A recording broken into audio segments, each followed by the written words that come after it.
नमस्ते बच्चों। आज हम शुरू करेंगे एसेक्सुअल रिप्रोडक्शन के कुछ और पार्ट्स। जैसे इसमें है हमारे पास स्पोर्स के थ्रू किस तरीके से लिविंग्स एसेक्सुअल रिप्रोडक्शन करते हैं। तो सबसे पहले हम समझेंगे कि स्पोर क्या होता है। स्पोर होता है एसेक्सुअल माइक्रोस्कोपिक स्ट्रक्चर जिसकी हेल्प से कुछ लिविंग्स रिप्रोडक्शन शो करते हैं। अब यहाँ पर जो स्पोर्स हैं उनके कुछ टाइप्स होंगे। जैसे इसमें होता है जूस्पोर, कैनेडियोस्पोर, स्पोंजियोस्पोर, कोनिडिया एटसेट्रा। ये हमारे पास सभी स्पोर्स होंगे। तो कुछ लिविंग्स हैं जैसे क्लेमाइडोमोनास है, उसके अंदर जूस्पोर से होगा। पेनिसिलियम के अंदर कोनिडिया से होता है। तो यहाँ पर जो हमारे पास जूस्पोर है, जूस्पोर एक मोटाइल स्पोर है। इसका मतलब ये है कि ये मूव कर सकता है। जैसे हमारे पास ये है, this is the Chlamydomonas. Okay, तो यहाँ पर ये हैं जूस्पोर्स। अब ये जूस्पोर्स मोटाइल है, मीन्स ये मूव कर सकते हैं। तो इसके मूव करने का जो कारण है वो ये है कि इनके पास ये फ्लैजेला होंगे। These are the flagella. ठीक है, तो ये फ्लैजेला इनको मूव करवाने में हेल्प करते हैं।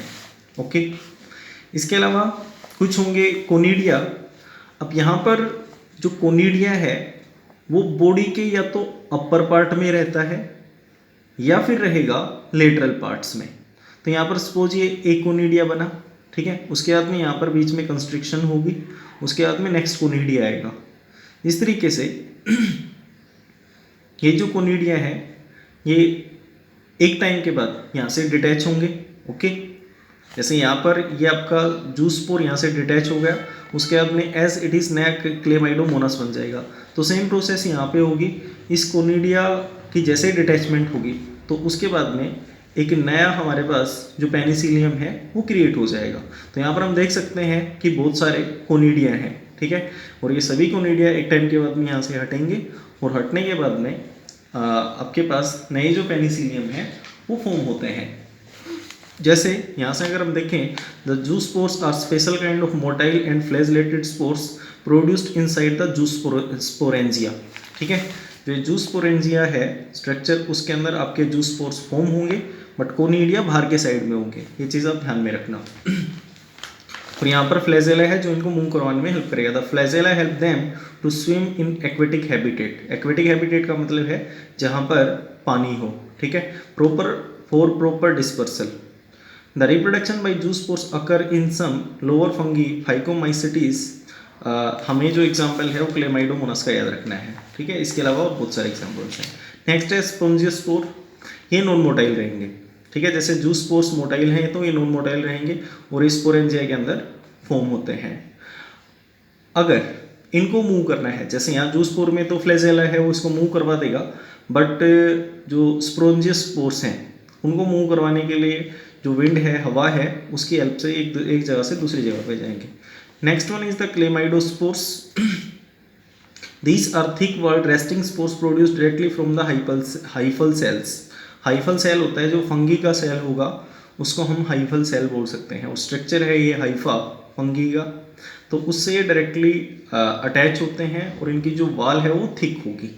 ओके, तो यहाँ पर हम डायरेक्ट देखते हैं कोनिडिया जो कि हमारी एनसीईआरटी में है। These are non motile spores produce singly or in chains by the constriction at the tip or lateral sides. जैसा कि मैंने अभी आपको बताया था, या तो ये टिप पे रहेंगे या फिर जो लेटरल साइड्स है। लेटरल साइड का मतलब होता है ये वाली साइड्स, ठीक है, इन साइड्स के ऊपर ये प्रेजेंट रहेंगे। They are produced एक्सोजिनसली। एक्सोजिनसली का मतलब होता है जो बाहर की तरफ प्रोड्यूस हो, और एंडोजीनसली का मतलब होता है जो बॉडी के अंदर प्रोड्यूस हो, ठीक है। तो यहाँ पर हमें पता है कि ये बाहर के साइड में प्रोड्यूस हो रहे हैं। These have the origin of exogenous, ठीक है। तो इस तरीके से ये हमारे पास कोनिडिया और इसके अलावा आपका जूस्पोर है। नेक्स्ट है स्पोंज। स्पोंज हम जानते हैं कि पोरीफेरा का एक मेंबर है, और दिस इज द एक्वेटिक और मैराइन ऑर्गेनिज्म। इसके भी अलग अलग कैटेगरीज हैं, उनके बेसिस पर ये एक्वेटिक भी हो सकता है और इसके अलावा मेराइन मीन्स फ्रेश वाटर ये हो सकता है। तो यहाँ पर जो स्पॉन्ज है इसके अंदर ये कुछ इस तरीके के स्ट्रक्चर्स बनेंगे जिनको हम जैम्यूल बोलेंगे, ठीक है। और यही जैम्यूल्स एक टाइम के बाद में यहाँ से डिटैच होंगे और डिटैच होने के बाद में ऐसे बहुत सारे जो नए स्पॉन्ज हैं वो हमारे पास फॉर्म हो जाते हैं, ठीक है। तो ये तो थी एनिमल्स के अंदर एसेक्सुअल रिप्रोडक्शन। उसके बाद में है प्लांट्स में। प्लांट्स के अंदर जो एसेक्सुअल रिप्रोडक्शन होती है उसको बोलते हैं vegetative propagation, okay. The asexual reproduction in plants is known as vegetative propagation. अब इसको वेजिटेटिव प्रोपगेशन क्यों बोला जाता है? देखिए, प्लांट के पास अलग अलग पार्ट्स होंगे। एक होता है रूट, स्टेम, इसके अलावा leaf and last one is flower, ठीक है। तो फूल को छोड़कर रूट, स्टेम और लीफ इनको बोलते हैं हम वेजिटेटिव पार्ट, ठीक है। और जो फ्लावर है इसको बोलते हैं हम sexual part of plant, okay. तो यहाँ पर ये जो वेजिटेटिव पार्ट्स हैं लीफ, स्टेम और रूट, इनकी हेल्प से जो एसेक्सुअल रिप्रोडक्शन है वो होती है और सेक्सुअल रिप्रोडक्शन हमेशा फ्लावर की हेल्प से होगी, ठीक है। तो कहने का मतलब ये हुआ कि एसेक्सुअल रिप्रोडक्शन को कराने में अगर हेल्प करी तो वेजिटेटिव पार्ट ने करी, ठीक है। और लीफ, स्टेम और रूट इनको हम बोल सकते हैं वेजिटेटिव प्रोपाग्यूल्स, ओके। तो यहाँ पर वेजिटेटिव प्रोपाग्यूल्स की हेल्प से जो प्लांट्स के अंदर रिप्रोडक्शन होती है और वो एक एसेक्सुअल रिप्रोडक्शन है, उसको हम बोलेंगे वेजिटेटिव प्रोपागेशन, ओके। तो यही कारण है कि एसेक्सुअल रिप्रोडक्शन को हम वेजिटेटिव प्रोपागेशन बोलते हैं। अब इसका हम सीधा सा एग्जांपल ले सकते हैं। जैसे कुछ प्लांट हैं उनके अंदर हम जड़ को काट के लगाएंगे तो उसके बाद में एक नया प्लांट पूरा बन जाता है। कुछ के अंदर हम सिर्फ स्टेम ले सकते हैं, स्टेम हमने काटी उसकी और उसके बाद में उसको हमने सैंड में लगाया, मिट्टी के अंदर डाला, तो उसके बाद में एक जो नया पूरा प्लांट है वो बनेगा। और कुछ होंगे जो सिर्फ लीफ की हेल्प से एक नया प्लांट बना देते हैं, जैसे ब्रायोफाइलम है, ठीक है।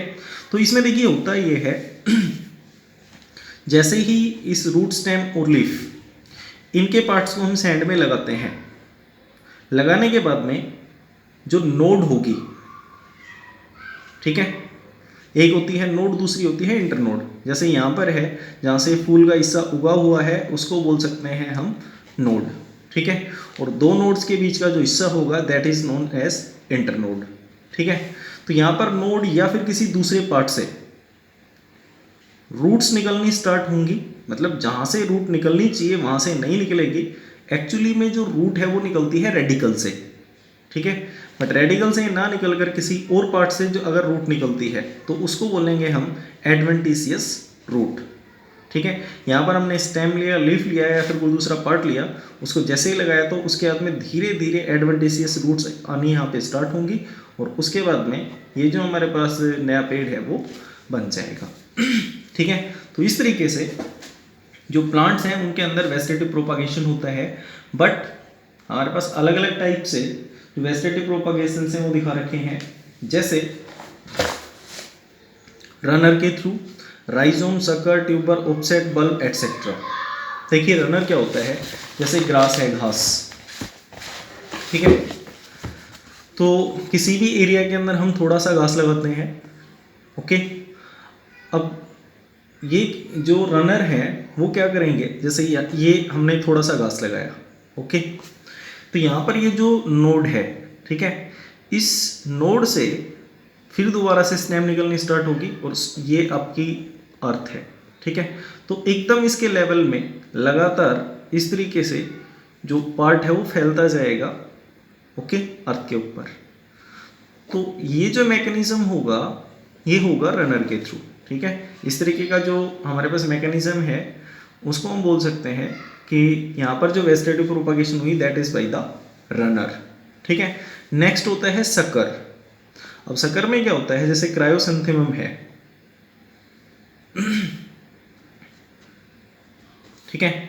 तो उसमें ये होगा, जैसे सपोज यहाँ हमारे पास क्रायोसिंथेमम है तो ये कुछ हाइट तक जाएगी, ठीक है। ये अर्थ का लेवल है, यहाँ से कुछ हाइट तक ये जाएगी, फिर उसके बाद में एक टाइम के बाद में फिर दोबारा से आके यहाँ टच करेगी, अर्थ पे, और जैसे ये टच करेगी तो यहाँ पर फिर दोबारा से रूट्स आ जाएंगी, फिर ये ऊपर बढ़ेगी, फिर नीचे आएगी। This is the sucker. ठीक है, तो इस तरीके से हमारे पास ये रनर सकर होते हैं। और ये जो राइजोम है वो मिलेंगे हमें जिंजर में, अदरक के अंदर। ट्यूबर मिलते हैं हमें जो हमारी वो है क्या बोलते हैं, आलू। ठीक है, उसके अंदर मिलेगा। ऑफसेट मिलते हैं हमें एक्वेटिक प्लांट्स में। बल्ब मिलेगा हमें गार्लिक और अनियन में। ठीक है, तो ये अलग अलग मैकेनिज्म्स हैं जिनके थ्रू हमारे पास जो आपकी वेजिटेटिव प्रोपगेशन है वो होती है। ठीक है, इसके एग्जांपल्स हमें याद होने चाहिए। जैसे बल्ब है वो गार्लिक और अनियन के लिए है। ऑफसेट होगी जैसे वाटर हाइसिंथ, हम आगे बढ़ेंगे। ठीक है, ट्यूबर, इसको हम आइस भी बोल सकते हैं, जैसे यहाँ पर विद एग्जांपल्स गिवन है। ठीक है, और अगेव के अंदर होता है बिल्बिल, ये आपको पता होना चाहिए। ठीक है, जैसे ये अगेव है, ये इधर आपके पास जिंजर है। नोड्स का आपको पता होना चाहिए, जो नोड्स हैं वहीं से मेनली जो एडवेंटिशियस ओरिजिन्स हैं वो होंगे। एडवेंटिशियस का मतलब होता है कि जहाँ से जो चीज़ निकलनी चाहिए वहाँ से ना निकल कर कहीं और से निकले। जैसे अगर आपके पास कोई रूट निकल रही है, वो अगर रेडिकल से निकलती है तो उसको आप एडवेंटिशियस नहीं बोलोगे। अगर रेडिकल के अलावा किसी और दूसरी जगह से वो निकली है तो उसके बाद में आप उसको एडवेंटिशियस बोलना स्टार्ट कर दोगे। जैसे यहाँ पर है ये एडवेंटिशियस रूट। ओके, फिर उसके बाद में ब्रायोफाइलम में क्या होता है, जो लीफ है, लीफ के मार्जिन से एडवेंटिशियस बर्ड्स निकलनी स्टार्ट होती हैं, और इन्हीं बर्ड से एक जो नया पेड़ है वो बनना स्टार्ट होगा। ओके, और एक टाइम के बाद में यहाँ से डिटैच होगा। Next one is the offset. देखिए, ऑफसेट होते हैं एक्वेटिक प्लांट्स में, जो कि अभी मैंने आपको बताया।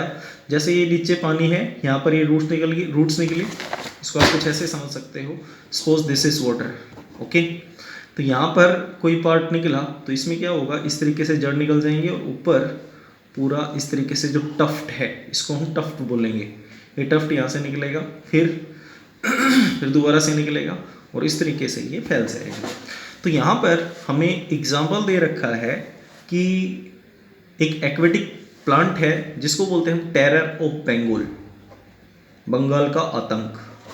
ठीक है, और इसका दूसरा नाम और है वाटर हाइसिंथ,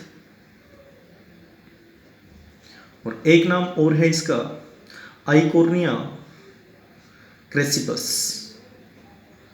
ठीक है, ये इसके अलग अलग नाम होंगे। अब इसको टेरर ऑफ बेंगोल क्यों बोला गया? ये एक वीड है जिसको फॉरेन से लेके आया गया। तो होता ये है कि इसके जो फ्लावर हैं वो बहुत ब्यूटीफुल हैं, beautiful flower and shape of leaves. तो इसकी वजह से इसको इंडिया के अंदर पानी के अंदर उगा दिया गया। अब इसकी जो रिप्रोडक्शन रेट है वो बहुत फास्ट है, क्योंकि एसेक्सुअल रिप्रोडक्शन करता है। जो एसेक्सुअल रिप्रोडक्शन है वो हमेशा सेक्सुअल रिप्रोडक्शन से फास्ट होगी। तो इस वजह से ये पानी के अंदर बहुत फास्टली ग्रो हो गया।